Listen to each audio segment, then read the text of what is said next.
Also pursue that initial question you had with PICAB kasi we heard that PICAB upon the direction of the President of the Philippines in connection with the identified 15 contractors in anomalous flood control projects, it triggered an investigation from your office. And I believe somebody told me that you communicated directly with the DPWH to be able to pursue investigation insofar as the 15 contractors are concerned.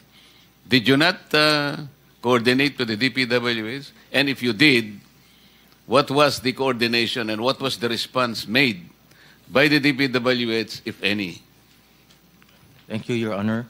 Actually, on August 18, our Executive Director, Attorney Matienzo, formally wrote to DPWH Secretary Bonoan requesting information on all infrastructure projects awarded to the 15 contractors that have been identified as having the most flood control projects nationwide.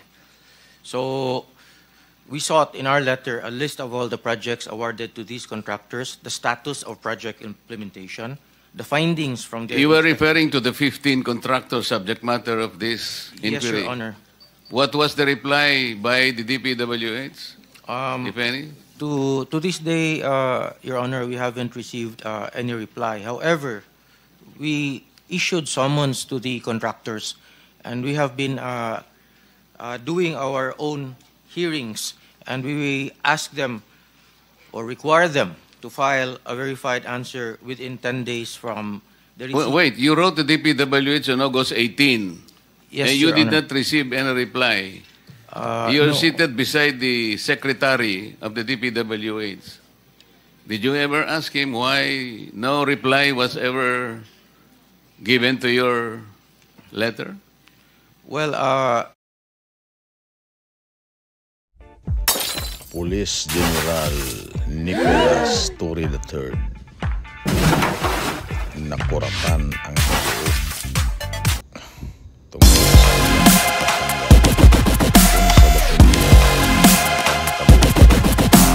mao kini ang dako nga tanghaga kung nganong The minority there may want to... gusto nga sulod lamang sa tulo ka bulan niyang pagserbisyo. With the permission of the chairman Ato and paging makita nga grabe course, ang our iyang President dedikasyon sa iyang trabaho. Halos gihatag ni I'm very Torre much concerned ang iyang about the karira sa iyang legislation that we can come up here, Your Honor, opisyal Mr. sa Chairman. gobyerno. Usa siya sa nanguna There sa has been pagdako a ni former President brewing Duterte. controversy Karon yun, ani lang not ang only with hitabo the sa iya. DPWH but Ang also with gitanggal the, mo na nga dako the karong mga attached pangutana agency mga under kapipol the kung kini DTI. siya tagaan ba dakong ranggo particularly o PICAB, mukanta ba kini siya ug which was walay created by tugtog Republic Act o nakaroon ng 4566 atong atangan in pero 1965. pag-upa ang As a tanan matter of kung fact, in that Republic permiro ka Act, pa lang ni sulod diri sa akong the three channel, board ayaw members of kalimot sa PICAB should pag-subscribe, be submitted i-share to ang the Commission on atong, video Appointments, which para they have never updated done. tayo sa lahat ng mga video It was na amended by i-upload PD araw-araw. 1746 in Mr. Rabuhol. 1980. But I think it's about Siyempre, time we amend this, intro Your Honor, muna Mr. tayo. Chairman.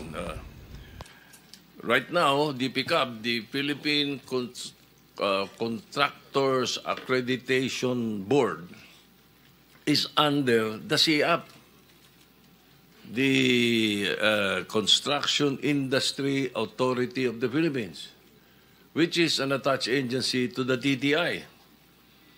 Palagay ko, after this series of questions that I would like to propose, Mr. Chairman, we would be able to come up with a law or an amendment to 4566 so that we may streamline these issuances of licenses and the like as far as contractors are concerned.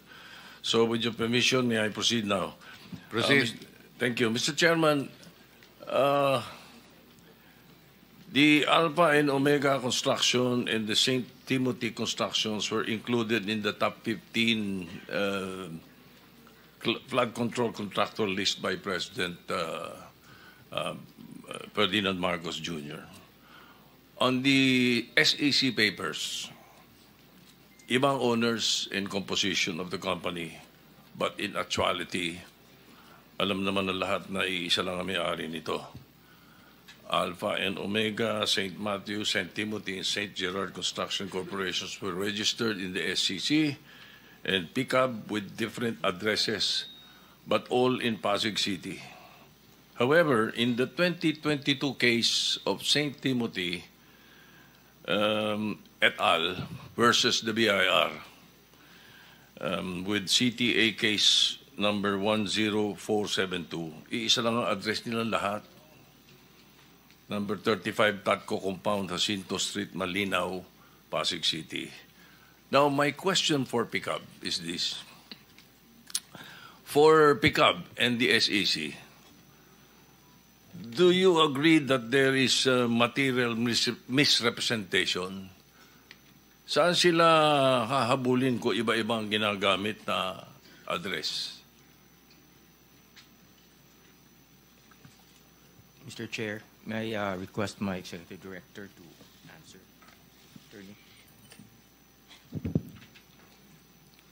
What is the name of the person who will reply to the query of Senator Soto? Your Honor, is Attorney Herbert Matienzo, the Executive Director of the Philippine Contractors Accreditation Board. You are the chairman. You cannot answer for that. Engineer Daca, you come in with very strong credentials. As a matter of fact, friends of mine have been calling me, telling me that you are a man of honesty and integrity. Why are you pointing to your executive director? Our Executive Director runs the day-to-day activities of PICAB, Your Honor. Was he administered the oath? Not yet.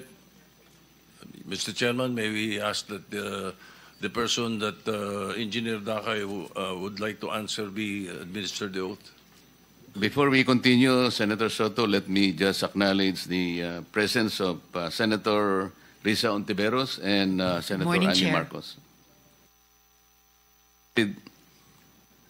Where is he? Do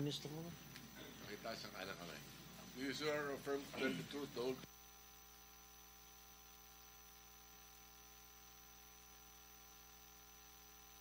So the question, Mr. Chairman, there is material misrepresentation, is it not? Saan sila hahabulin kung iba-iba ginagamit nilang address? Good morning, sir.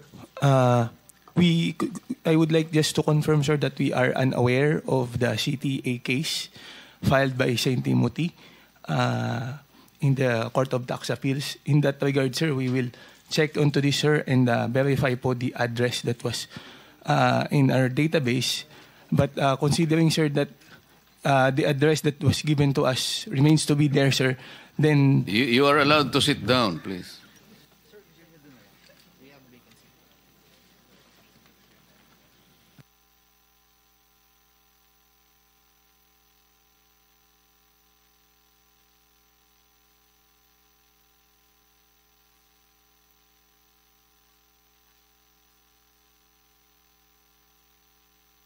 Morning, sir. Herbert Matienzo po, Executive Director of the Philippine Contractors Accreditation Board.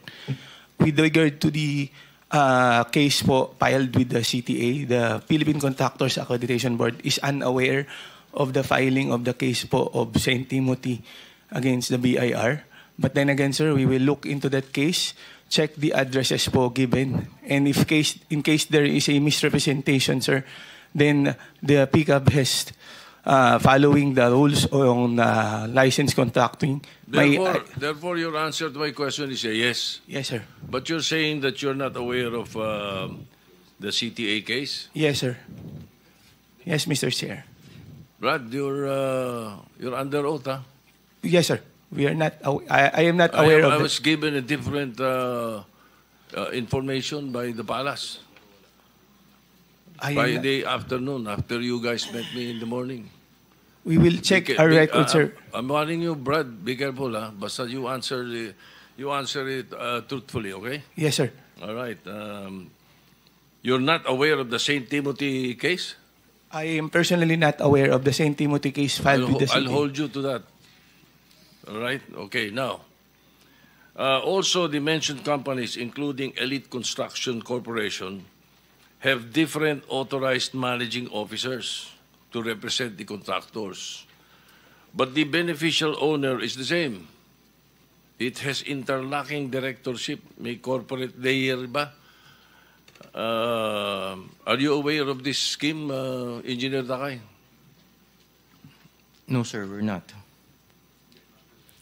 So where are your mechanisms to flag companies misrepresenting through corporate layerings or fronting? Because it seems that the contractors, they just make another corporation and even sole proprietorship if you deny them their license.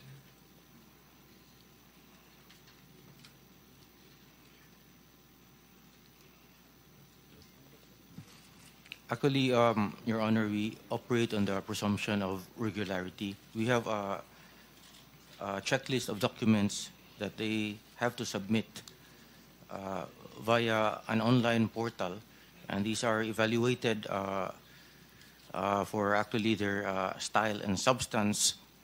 And if the papers and the documents are found to be regular, then there is a recommendation for the approval of your license.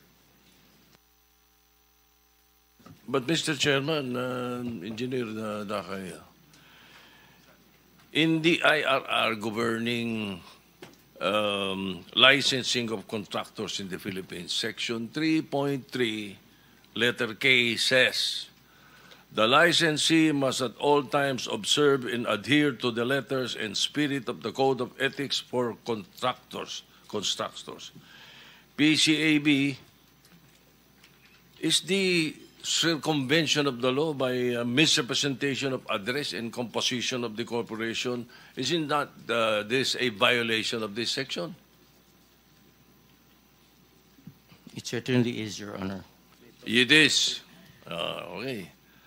Now, regarding the equipment capacity requirement, also, as stated in Section 4.5D of the IRR, the invoice of each equipment and its certification of registration with its official receipt are required. So again, I ask the pickup, if you already reviewed, scrutinized, and compared all the equipment documents of Elite Construction, Alpine Omega, St. Matthew, St. Timothy, and St. Gerard Construction, these corporations, ang office, iisa lang ang building nila. Hindi kaya pare-pare yung equipment lang ang pinakita at sinabi sa inyo? Your Honor, they are asked to submit certificates of registration for each unit of equipment. And Certification, but you do not inspect? You mean, Your Honor, the actual Physically, yes. units? No, Your Honor. You do not? Ito isa sa mga nakikita nating nagiging problema natin dito, Your Honor, Mr. President. Now, all of this, ang pagkakaalam nga namin, ang may-ari nito ay sila Mrs. Diskaya. And Mrs. Diskaya is here. So, pwede po bang, Mrs. Diskaya, pwede po bang ibalita nyo sa amin, ikwento nyo sa amin yung napanood namin sa inyo sa television na sinasabi ninyo. Kailan po kayo unang nagkaroon ay kumita ng bilyon sa construction industry? Anong taon po yun? Good morning po. Bilyon po. Opo. Kwento nung, narinig po namin sa television, sinasabi nyo sa interview nyo dahil tinanong kayo kung anong naging gateway para gumanda ang buhay nyo. Sabi nyo kayo hindi naman nakakaangat nung araw. At tapos sabi ninyo ay noong DPWH na kami. Yun po yung sagot ninyo eh. So, at tinanong kung magkano at sabi nyo bilyon. Kailan po itong unang bilyon na kumita kayo sa DPWH? For the knowledge of everyone, so St. Gerard, Alpha and Omega, we have been in the construction business for 23 years. So I would presume that in the 23 years, pwede naman siguro kami po kumita. Yung billion, when I said DPWH, because prior to that, we were in local government. So ang hirap makasingil sa local government. They spliced the video that was taken of me and just mentioned the DPWH. So contractor na po kami for 23 years. So you're saying that the television station and the persons interviewing you edited your answers? I think so, sir. Kasi I did mention that I was doing local government as well as private po. Yeah, if I may, with Yeah, the yes. permission of With the permission of the Minority chairman, Senator Leader. President Pro Tem. Ma'am Sara, ano ba naging trabaho niyo bago kayo pumasok sa mga kontrata sa gobyerno? My father was a contractor before. Nangongontrata rin pero siya? yes po, Nangongontrata rin sa for DPWH? LGU po. LGU, and then ako I worked sa ibang bansa. Yun po. Anong work mo sa ibang bansa? I was a dental receptionist and an orthodontic nurse. So you are a doctor? Nurse? No po. Yung asawa mo, ano trabaho? He works sa isang development corporation, and him and his brother were parang private contractors sa subdivision namin. Paano kayo, how were you enticed to join the mga kontrata sa DPWH? Who influenced you? Wala naman po. Nakita namin on PhilJeps na may mga projects na pwede palang mag-join. So we joined the bidding na we know that we were qualified for. All right, Mr. Chair, I would like to reserve all my questions if my turn comes already. Thank you, Mr. Chairman. To continue, Senator, Mr. Chairman. Mr. Chairman, Okay, with the permission of the Senator Minority Leader. Soto, the Minority Leader. Ma'am, very clear man yun sa video na sinabi mo. Kung kailan kayo kumita ng malaki, sabi mo, noong nag-DPWH na kami. Ngayon, gusto mong i-attribute yung wealth ninyo going back noon pa sa tatay mo, noong nagsimula kayo ganon. Pero very clear, the video won't lie. Sinabi mo, noong nag-DPWH na kami. Yes po. So, kailan ba kayo nag-DPWH? Parang sometime in 2012, nag-start kami with DPWH. Can you be definite with your answer? Parang 2012? Oh, please, because you're under oath, please. Yes po. Make sure of your answers. Sometime in 2012, we started with DPWH. We started with joining biddings. Pero prior to that, we were with local government. Yung mga flood control projects, kailan kayo nag-engage ng flood control projects sa DPWH? Siguro mga 2016 onwards. Please make sure of your answer. Yes po, 2016 onwards po. 2016 onwards? Yes po. 2016 onwards. May follow-up Yes, ka sir. ba? Okay. Go ahead, sir. Go ahead. All right. Kasi based on your... Una sa lahat, we would like to clear the reason that we're asking you this, and centering on you at the start. Ganon din ang gagawin namin takbo doon sa ibang mga kontratista rito na naimbitin natin na nasa top 15 ng presidente. Nasa top 15 ng presidente, may mga flood control projects, mayroong guni-guni, mayroong ghost, mayroong nagawa, may nagawang palpak, okay, may nagawang tama. Ngayon,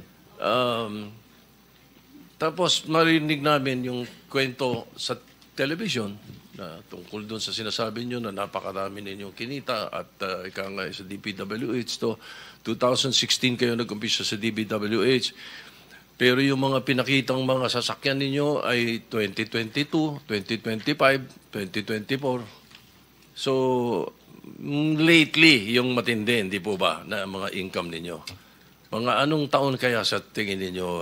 What year would you say that you were able to engage or be able to get projects from the DPWH for flood control projects? What year? Yun nga po, nag-start kami makakuha ng pailan-ilan, pero 2016 po onwards po. Yes. 2016 onwards. In 2017, how much did you pay the BIR on your income tax?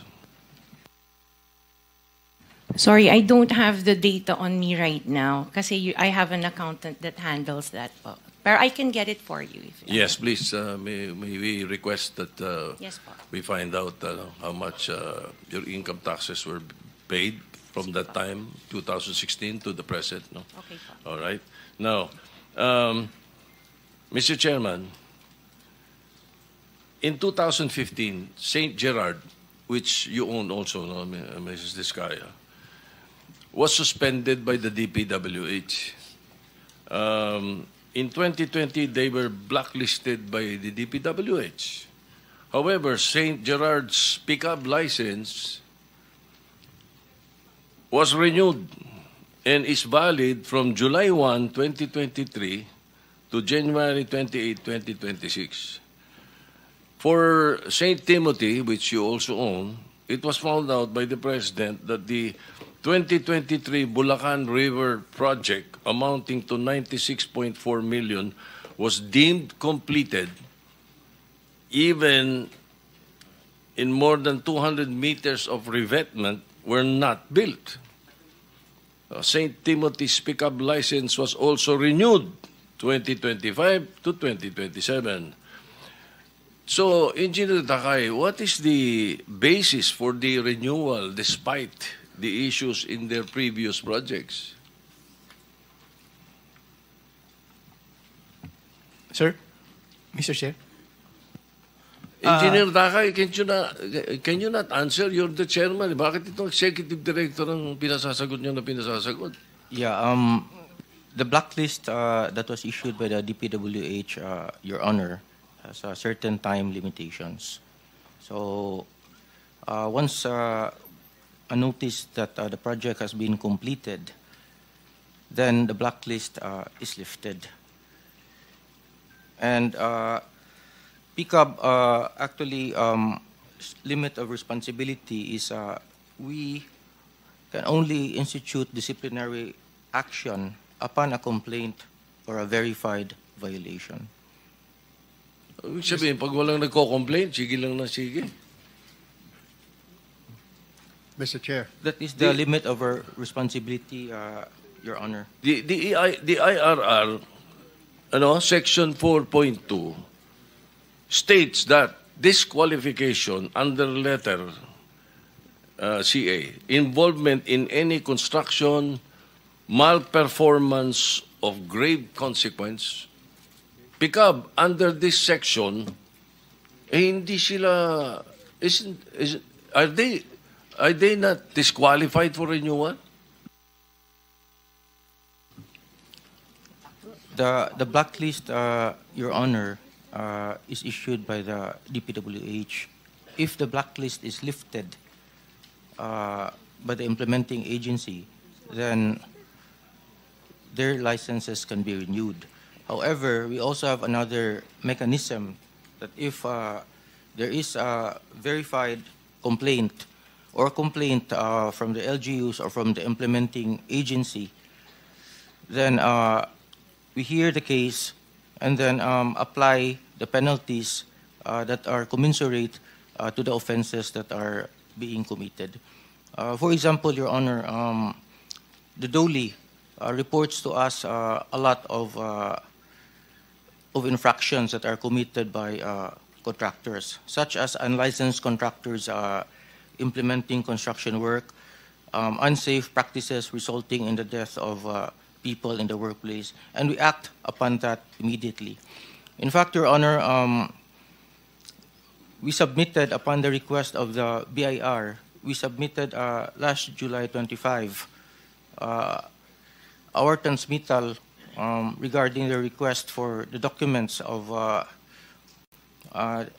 the construction group of Diskaya, because if and when the Bureau finds out that their papers are not actually compatible to the papers that are submitted at the PCAB, then we will suspend or revoke all of their licenses automatically, because there is now complaint.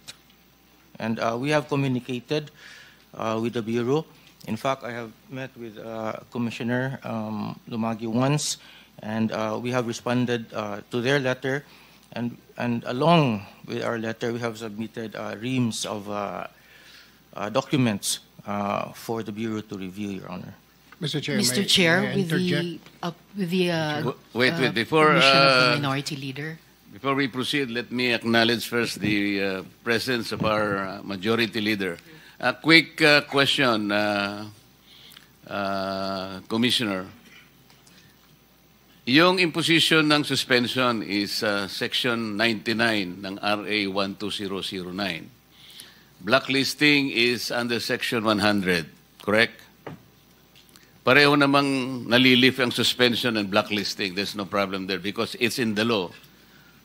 I think the trajectory of the Senator Soto's question, kung paano natin madidisiplina, why don't you, for example, resort to Section 101 of the same Republic Act? Kasi dito sinasabi niya, imposition of blacklisting with perpetual disqualification. I believe kung ang pinag-uusapan ay ghost projects, kasi makikita mo pagka blacklisting and perpetual disqualification, dapat recidivist na siya, ulit-ulit na siya, 3 or more. Kapag ka ghost projects ang pinag-uusapan, I think this is 10 times over. Halimbawa, nakalagay dito sa blacklisting, corrupt, fraudulent, collusive, and coercive practices.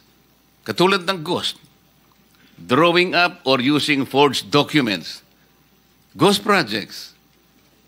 Hindi po pwedeng mag-apply yung Section 101, but there is a perpetual disqualification of this. You have to look into this. Yun siguro ang gusto mong puntuhan, yes, Senator, di ba? Yes, sir. Mr. Chairman, thank you, And sir.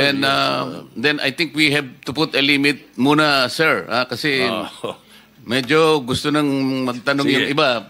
Sige, makakabalik ka naman, boss. I'll try to wind up for a while. Yes. Marami pa po akong tanong eh. My point here is that I want to amend the law creating the PCAB. Kailangan lagyan ng mas matinding power, mas maraming koordinasyon at coordinate sa DPWH, hindi lang sa DTI. So my line of questioning is towards that. Kung ano mga naging performance nyo, ang ginagawa ninyo, paano kayo paano yung dinidisqualify, paano yung license ninyo. I heard you have 45,000 accredited contractors nationwide. Mambigat eh. Tapos, ang sababi ninyo, maliit na kumpanya kayo. Maliit na agency lang kayo. Tatatlo yung board member nyo. Yung 2 board member mo, are you aware that they are contractors also? Engineer Dakay? Yes, Your Honor. I am aware. In fact, EGB has actually filed a voluntary leave of absence the day after their name appeared on the list of the president. So when they were appointed by whoever, President Duterte or President Marcos, because I know for a fact you were appointed by President Duterte originally, di ba? We'll give you more time, Senator Soto, para yung iba gustong magtanong. Sige. Okay. Let me just re-emphasize, lahat po dapat makapagtanong, but ilimit muna natin sa first 5 minutes. Pagkatapos pag may time tayo, balikan po natin ang bawat isa. Senator Tulfo. Thank you, Mr. Chair. For PCAB, kay Engineer Dakay, alam nyo, Engineer Dakay, kung gugustuhin, may pamamaraan. It says in Section 29, Republic Act number 4566, pwede po kayo mag-imbestiga at gumawa po ng aksyon, suspension, revocation of license kung meron pong mga report. Tama po? Yes, Your Honor. All right.